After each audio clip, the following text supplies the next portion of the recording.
നോക്കൂ, MLA-മാരുടെ പിന്തുണ, കൂടുതൽ നേതാക്കളുടെ പിന്തുണ എന്നിവ പരിഗണിക്കാതെ ജനവികാരം ഹൈക്കമാൻഡ് മാനിച്ചു എന്നാണോ? കേവലം ജനവികാരം മാത്രം, ഈ ജനവികാരത്തിന്റെ മാത്രം അടിസ്ഥാനത്തിൽ ഒരിക്കലും ഒരു നേതാവിനെ സ്വീകരിക്കാൻ കഴിയില്ല. മാത്രമല്ല ഇതൊരു ആൾക്കൂട്ട നീതിയാണ് എന്നുള്ള വിമർശനം തന്നെയായിരുന്നു തുടക്കം മുതൽ VD സതീശനെതിരെ ഉണ്ടായിരുന്നത്. മാത്രമല്ല ഇദ്ദേഹത്തിന്റെ മെയിലിലേക്ക്, രാഹുൽ ഗാന്ധിയുടെ ഇമെയിലിലേക്ക് 1.5 ലക്ഷം മെയിലുകളാണ് എത്തിയിരുന്നത്. ഇത് സ്വാഭാവികമായും ഏതെങ്കിലും PR കമ്പനികളുടെ സഹായത്തോടെ ചെയ്തതായിരിക്കും എന്നുള്ള ഒരു നിലപാട് തന്നെയായിരുന്നു ആദ്യം രാഹുൽ ഗാന്ധി പുലർത്തിയത്. പക്ഷേ പിന്നീടാണ് പ്രിയങ്ക ഗാന്ധിയുടെ നേതൃത്വത്തിൽ ഒരു രഹസ്യ സംഘത്തെ, ഒരു രഹസ്യ ഏജൻസിയെ നിയോഗിക്കുന്നത്. ആ ഏജൻസിയുടെ സ്റ്റഡിയിൽ ഇതൊന്നും ഒരു PR സംഘത്തിനും ഇത്തരത്തിൽ നിലപാട് അറിയിക്കാൻ പറ്റില്ല.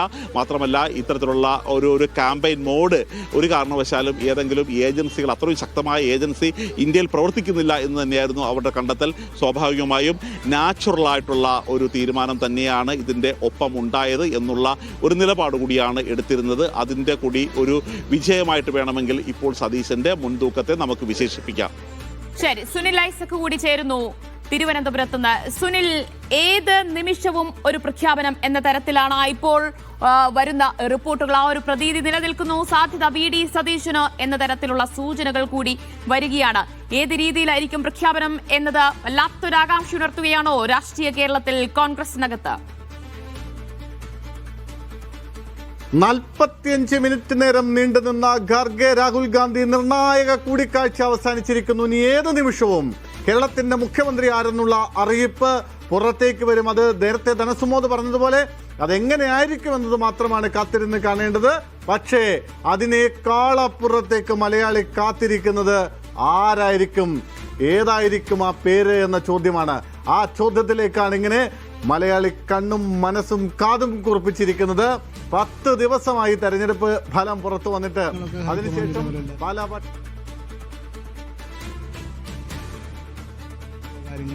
തീരുമാനമെടുക്കാനൊക്കെ കഴിവ് കേരളത്തിലെ കോൺഗ്രസ് പ്രവർത്തകർക്കും ഉണ്ട്. എല്ലാവർക്കും അവരവരുടെ വികാരങ്ങളൊക്കെ പ്രകടിപ്പിക്കുന്നുണ്ട്. ഇപ്പം തീർച്ചയായിട്ടും ഈ കാലഘട്ടത്തിൻ്റെ പ്രത്യേകതയല്ലേ ഇപ്പോഴത്തെ ഈ ടെക്നോളജിയും ഇതിൻ്റെ ഈ സോഷ്യൽ മീഡിയയുടെ ഒക്കെ ഒരു കാലഘട്ടത്തിൽ ഒന്നും രഹസ്യമില്ലല്ലോ. അപ്പോൾ എങ്ങോട്ട് മൂവ് ചെയ്താലും അതെല്ലാം പുറത്ത്. പണ്ടൊക്കെ ഇതിനേക്കാൾ വലിയ തീവ്രമായ പ്രശ്നങ്ങളൊക്കെ നടക്കാറുള്ളത്. അന്ന് ഈ സംവിധാനമൊന്നും ഇല്ലാത്തതുകൊണ്ട് ആരും ഇതൊന്നും അറിയുന്നില്ലായിരുന്നു മാത്രം. ഇപ്പോൾ പിന്നെ ഒന്നും രഹസ്യമല്ലല്ലോ, എല്ലാം ഹൈക്കമാൻഡിന് വല്ല കമ്മ്യൂണിക്കേഷൻ ഉണ്ട്? ഇപ്പോൾ കണ്ടിട്ട് ഇറങ്ങിയതാണ്, അത്തരം വല്ല സൂചനകൾ കിട്ടിയോ? ഇല്ല, അദ്ദേഹം എത്രയും വേഗം തീരുമാനമെടുക്കണമെന്നുള്ള അഭിപ്രായമാണ്. അദ്ദേഹം പിന്നെ സ്വകാര്യമായി അവരോട് എന്ത് പറഞ്ഞു നിങ്ങളോട് പറയത്തില്ല. ഹൈക്കമാൻഡ് ഏത് തീരുമാനമാണെങ്കിലും ഒരു ഉറപ്പായിട്ട് തന്നെ അതൊക്കെ അംഗീകരിക്കുക, അല്ലാതെ വേറെ മാർഗമൊന്നും. പ്രവർത്തകർ അതിനോട് പൊരുത്തപ്പെടുന്നതാണ് ആവശ്യം. തീർച്ചയായിട്ടും അതൊക്കെ ഒരാഴ്ച കൊണ്ടൊക്കെ പൊരുത്തപ്പെടും.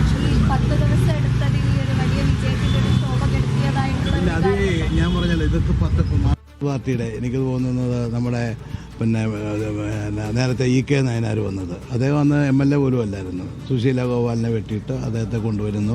അതൊക്കെ വലിയ ഗ്രൂപ്പ് കളിയുടെ ഭാഗമാണ്. ഇതിനേക്കാൾ വലിയ ഭീകരമായ ദിവസങ്ങൾ കഴിഞ്ഞാൽ അവരൊക്കെ പക്ഷേ അന്ന് ഈ സംവിധാനങ്ങളില്ലായിരുന്നു. അന്ന് VS പരാജയപ്പെട്ട CM-ഷിപ്പിലേക്ക് കാണുന്ന ഒരാളില്ലായിരുന്നു.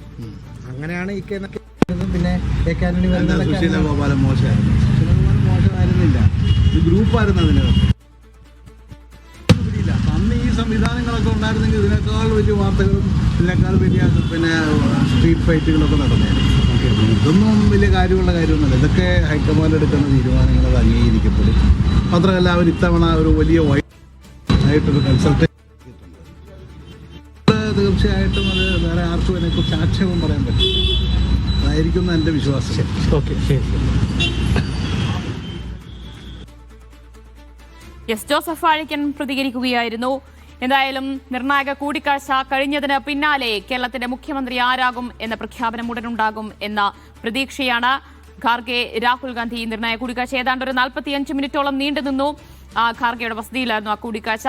പക്ഷേ പുറത്തിറങ്ങിയപ്പോഴും രാഹുൽ ഗാന്ധി ഒരു തരത്തിലുള്ള പ്രതികരണത്തിനും മാധ്യമങ്ങൾക്ക് മുഖം നൽകാൻ പോലും തയ്യാറായിട്ടില്ല. അപ്പോൾ ഇനി പ്രഖ്യാപനം എപ്പോഴുണ്ടാകും? അതിനിയും നീളുമോ, അതോ ഇനി വരുന്ന ഏതാനും നിമിഷങ്ങൾക്കുള്ളിൽ തന്നെ ആ പ്രഖ്യാപനം ഉണ്ടാകുമോ എന്ന് ഉറ്റുനോക്കുകയാണ് ഓരോ നേതാക്കളുടെയും വീട്ടിൽ പ്രതീക്ഷയോടുകൂടി അണികളും പ്രവർത്തകരും കാത്തിരിക്കുകയാണ്. വി.ഡി. സതീശന്റെ വീട്ടിലേക്ക്, ആലുവയിലെ വീട്ടിലേക്ക് വലിയ രീതിയിൽ പ്രവർത്തകരുടെ ഒഴുക്ക്. അവർ അഭിവാദ്യം അർപ്പിച്ചുകൊണ്ട്, വി.ഡി. സതീശന് ജയ് വിളിച്ചുകൊണ്ട്, അവിടെ കോൺഗ്രസിന്റെ കൊടി പതാക ഉയർത്തിക്കൊണ്ടുള്ള വലിയ രീതിയിലുള്ള പിന്തുണ അറിയിച്ചുകൊണ്ട് പ്രവർത്തകർ അവിടെ ഒഴുകിയെത്തുകയാണ്. ഇനി വി.ഡി. സതീശനാകും എന്ന ആ ഒരു പ്രഖ്യാപനം മാത്രമേ അവരുടെ മുന്നിൽ അവർ കാത്തിരിക്കുന്നുള്ളൂ. അതുണ്ടാകുമെന്നവർ കാത്തിരിക്കുകയും ചെയ്യുന്നുണ്ട്. മറിച്ച് ചെന്നിത്തലയുടെ വസതിയിലാണെങ്കിൽ അവിടെയും വലിയ രീതിയിൽ ആളുകൾ ഒഴുകിയെത്തുന്നുണ്ട്, പ്രവർത്തകരെത്തുന്നുണ്ട്. ചെന്നിത്തലയ്ക്ക് അനുകൂലമായ ഒരു തീരുമാനം, ചെന്നിത്തലയാണ് മുഖ്യമന്ത്രി എന്ന തരത്തിലുള്ള പ്രഖ്യാപനം ഉണ്ടാകുമെന്ന് അവരും കരുതുന്നു. കെ.സി. വേണുഗോപാൽ ഡൽഹിയിൽ തുടരുകയാണ്, അദ്ദേഹം വസതിയിലുണ്ട്. ഇനി ഏതെങ്കിലും കൂടിക്കാഴ്ചയ്ക്കുള്ള ഒരു സാധ്യത അത് കാണുന്നില്ല. ഇനി ഒരു പ്രഖ്യാപനമാണ് അവശേഷിക്കുന്നത് എന്ന് തന്നെയാണ് നമുക്ക് ലഭ്യമാകുന്ന വിവരങ്ങൾ.